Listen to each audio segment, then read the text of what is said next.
વડોદરા લોકસભા તેમજ વાઘોડિયા 136 વિધાનસભા પેટા ચૂંટણી છે, ત્યારે વાઘોડિયાના તાલુકાના અલગ અલગ વિસ્તારના બૂથ પર મતદાન કરવામાં આવ્યું, જેમાં પીપરિયામાં નર્મદા જિલ્લાના ભાજપના પ્રભારી ધર્મેશભાઈ પંડ્યા પણ પોતાના પરિવાર સાથે પીપરિયા પ્રાથમિક શાળામાં મતદાન કરવા પહોંચ્યા હતા અને વાઘોડિયાના પૂર્વ ધારાસભ્ય મધુભાઈ શ્રીવાસ્તવ વ્યારા ગામે મત આપવા માટે વ્યારા મતદાન મથકે પહોંચ્યા હતા.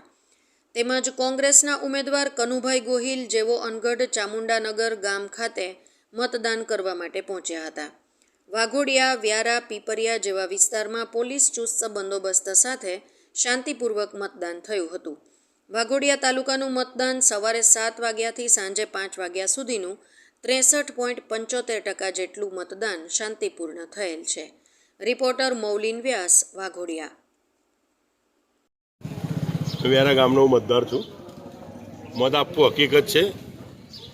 મત આપીએ તો રાજ્યની સુરક્ષા થાય, મત આપીએ દેશની સુરક્ષા થાય.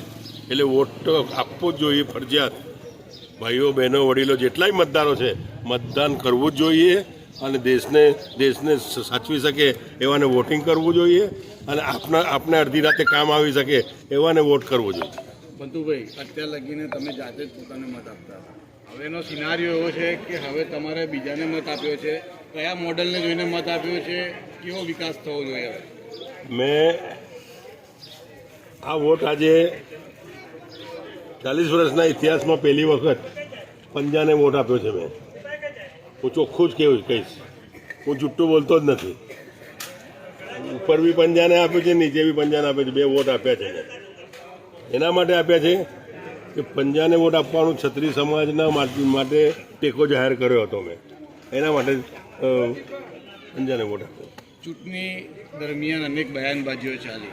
શું હવે આ મધુ શ્રીવાસ્તવ બયાનબાજીને અલ્પવિરામ મૂકશે, પ્રશ્નાચિહ્ન મૂકશે કે આ જ વસ્તુ હવે આગળ વાઘોડિયાની જનતા માટે લડતા રહેશે?